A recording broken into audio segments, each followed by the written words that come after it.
Bem-vindos ao canal Tech Leigo.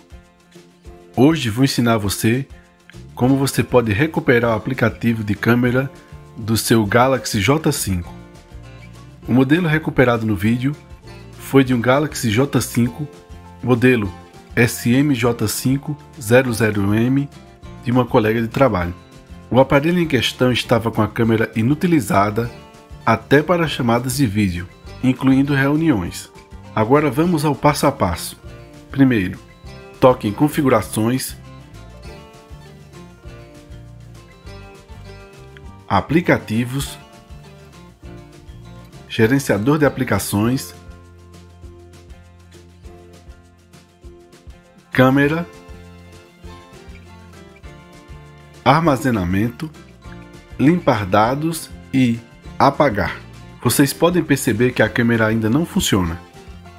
Então vamos para o próximo procedimento. Toque em Configurações, Gerenciador inteligente e em Limpar tudo. Agora é só aguardar o término do processo.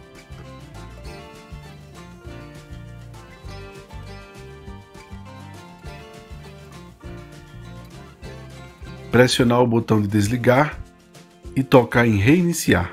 Após a reinicialização, é provável que o seu aparelho esteja com a câmera funcionando.